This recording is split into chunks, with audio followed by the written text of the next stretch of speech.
अस्सलाम वालेकुम, अवैस खालिक हेयर। आज फिर हम करेंगे सिर्फ गप शप इसी काउच पे। और एथिकली बताना फ़र्ज़ है कि कहीं बाहर नहीं मैं जा रहा और ना ही कुछ आज ब्लॉग या ट्रैवल का कुछ रिलेटेड चीज़ है। If you want to go, then you go to hill and go down. आज हम डिस्कस करेंगे एक प्रॉब्लम जो मेरे इर्द गिर्द के लोगों में और मेरे अंदर भी है, और मैंने ऑब्ज़र्व की है कि तकरीबन हम जो स्पेशली देसी हैं इस चीज़ से सफ़र कर रहे हैं, और सिर्फ हम नहीं, इस वजह से हमारा पूरा मुआशरा भी सफ़र कर रहा है। प्रॉब्लम ये है कि जैसे आपने टाइटल में पढ़ा, डिसएग्रीमेंट, डिफरेंस ऑफ ओपिनियन और इख्तलाफ राय। ऐसे कई लफ्ज़ इस्तेमाल किए जा सकते हैं उसके लिए। इख्तलाफ राय किया कैसे जाए और ये है क्या, और हम इससे सफ़र कैसे कर रहे हैं, ये कुछ मेन टॉपिक्स हैं जो मैं आपके साथ समझने की कोशिश करूँगा। और अगर आप देखेंगे तो शायद आपको भी इससे कुछ सीखने को मिल जाए। तो जो आम न्यूट्रल फ़िलासफ़र या स्कॉलर्स हैं वो इख्तलाफ राय को नहायत पॉजिटिवली एड्रेस करते हैं। वो कहते हैं कि अगर इख्तलाफ राय माशरे में ना होता तो शायद हम में से कोई भी किताबों और इल्म के समंदर में कभी गोते ना लगाता कि हम और से और कुछ नया से नया पढ़ सकें, सीख सकें और दूसरों को बता सकें। अगर आप बात करें साइंटिस्ट की, तो साइंटिस्ट तो कहते हैं कि अगर इख्तलाफ राय या डिफरेंस ऑफ ओपिनियन ना होता हम में, तो शायद हम आज से 300 साल पहले वाले लॉ, रूल्स और वही सब कुछ मान रहे होते, और शायद आज तक यही तस्लीम कर रहे होते कि चाँद की अपनी रोशनी है, वो रिफ्लेक्ट होकर दुनिया पे नहीं आ रही। साइंटिस्ट, स्कॉलर्स, फ़िलासफ़र्स, ये सब तो इसकी साइड पे हैं। अब आते हैं हमारे पॉलिटिशियंस की तरफ। और पॉलिटिशियंस का तो आपने वो मशहूर जुमला सुना ही होगा कि इख्तलाफ राय जमहूरियत का हुस्न है।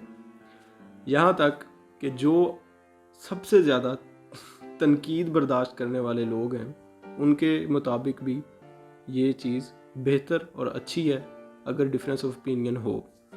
लेकिन इन सारों के जो डिफरेंस ऑफ ओपिनियन की डेफिनेशंस हैं, ये सारे उसको पॉजिटिवली बता तो रहे हैं, लेकिन इन सब ने एक पेट रूल रखा है कि डिफरेंस ऑफ ओपिनियन की बेस जो है वो सिवाय इल्म, तहकीक के अलावा कुछ नहीं होना चाहिए। कि आपकी ज़ाती अना, ज़ाती अकड़, ज़ाती खुशी और अपना कोई मकसद निकालने के लिए आप किसी पे तनकीद करें, तो ऐसी तनकीद सिर्फ लड़ाई या झगड़े का सबब बनती है। और इन्हीं लड़ाई और झगड़ों की वजह से हम आपस में बटे हुए हैं, चाहे हम मुल्क, ज़ात, रंग, नस्ल किसी भी चीज़ से बिलोंग करते हैं, हम में कहीं ना कहीं ये मसाइल पैदा होते हैं, क्योंकि हम कहीं ना कहीं इस इख्तलाफ राय को अपनी अकड़ और अना का मसला बना लेते हैं। नॉर्मल डिफरेंस ऑफ ओपिनियंस हैं जो हम रोज़ाना डेली लाइफ में देखते हैं, सियासी इख्तलाफ, मजहबी इख्तलाफ या कौमियत का इख्तलाफ। तो जो इख्तलाफात मैंने देखे हैं, इनसे बात कैसे की जा सकती है या आपने इख्तलाफ राय किसी के साथ करना कैसे है, इसके बारे में जो मैंने दुनिया की सबसे बेहतरीन किताब अपनी ज़िंदगी में पढ़ी है, बहुत कम किताबें पढ़ी हैं मैंने, लेकिन जो सबसे बेहतरीन किताब है वो आज तक जो मैंने तर्जमे से पढ़ी है कुछ, वो कुरान है। और कुरान कहता है कि इख्तलाफ राय करने के लिए आओ उस बात की तरफ जो हम में तुम में यकसा है। Come to the common points, और उनकी बेस पे आप किसी के साथ इख्तलाफ राय करें या डिस्कशंस करें। कॉमन पॉइंट्स, अगर आप किसी के साथ सियासी इख्तलाफ कर रहे हैं तो बेशक आप जियाले हैं, आप पटवारी हैं, और आप वो यूथिये हैं, आप कारकुनान हैं, कुछ भी हैं आपका इख्तलाफ राय का कॉमन मकसद क्या है कि आपके मुल्क की बेहतरी। कोई भी ऐसा सियासी वर्कर या कोई भी ऐसा इंसान शायद ही होगा जो ये ना चाहता हो कि मेरे वोट या मेरे सियासत को सपोर्ट, किसी की सियासत को सपोर्ट करने की वजह इसके सिवा कुछ और हो कि मेरे मुल्क का फ़ायदा हो। आप जब कभी किसी के साथ इख्तलाफ राय करें, ये मेन एक सेंटर ऑफ आर्गूमेंट रख लें और इस पे डिस्कशन कर लें कि जहाँ पे आपको लगे कि ये चीज़ मेरे मुल्क के लिए नुकसानदेह थी, उसको तस्लीम कर लें। जहाँ पे आपको लगे कि ये चीज़ मेरे मुल्क के लिए फ़ायदा मंद थी, उसको एप्रिशिएट करें बग़ैर ये देखे कि क्या कौन रहा है। नंबर 2 है मजहबी इख्तलाफ। مذہبی اختلاف میں بھی ٹھیک اسی طرح ہے کہ آپ کو کسی کے ساتھ بھی اختلاف رکھنا ہے تو اس کے ساتھ آپ کامن پوائنٹس پہ ڈسکشن کریں جو آپ میں اور اس میں ایک ہے. کامن پوائنٹس جب بھی اس مذہبی بحث ہوتی ہے اس میں یہی ہوتا ہے دنیا کا امن، معاشرے کی خوشی اور استحکام معاشرے کا پرسکون زندگی. انہی چیزوں کو آپ لے کر کسی سے بھی ڈسکشن کریں. کوئی آپ سے نفرت نہیں کرے گا، آپ کسی سے نفرت نہیں کریں گے.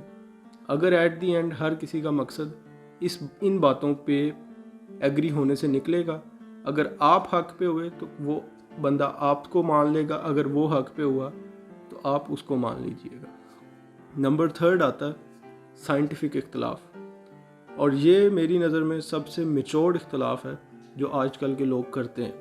سائنٹیفک اختلافات میں یہ ہے کہ اگر آپ نے اپنے سے 50 سال پہلے والے کسی بزرگ کا کوئی لا اپنی تھیریز کی بیس پہ، اپنے ایکسپیریمنٹس کی بیس پہ آپ نے اس کو اگر رد کر دیا ہے، اس کے کسر کو توڑ دیا ہے اپنے علم کی بنیاد پر، اپنے نالج کی بنیاد پر، تو نہ کہ آپ کو سراہا جائے گا بلکہ قوی امکان ہے کہ آپ کو اس کے بدلے میں ایسا اختلاف رکھنے کی بیس پہ آپ کو کوئی نوبل پرائز بھی دیا جائے.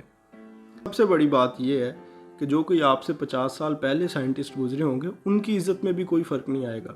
ان کو بھی یہی کہا جائے گا کہ اس دور کے لحاظ سے ان کی استطاعت میں جتنا علم تھا، جو کچھ انہیں میسر تھا، انہوں نے جو کچھ قائم کیا اس سے، وہ بھی ان کی بہت بڑی خدمت تھی سائنس کے لیے. اگر آپ کا پالا پڑ جائے کسی ایسے آدمی کے ساتھ جو آپ کے ساتھ اختلاف کر رہا ہے صرف اس بنیاد پر کہ وہ اپنی ذاتی اکڑ، ذاتی خوشی یا کسی ذاتی مفاد کے لیے آپ کے ساتھ بحث کر رہا ہے یا آپ سے اختلاف رکھ رہا ہے، تو اس کے لیے بھی جو دنیا کی بہترین کتاب میں نے پڑھی ہے اسی میں اس کا بھی سلوشن تھا کہ جب تم جاہلوں سے بحث کرو یا جاہل تم سے کچھ پوچھیں اور ان کو آگے سے بول دو کہ السلام علیکم. آپ ایسے لوگوں کو یہی کہیں کہ بھائی تم پہ بھی سلامتی ہو اور میرے پہ بھی. اس بات کو وہیں پہ ختم کریں اور ایسے لوگوں سے اختلاف رائے نہ رکھیں.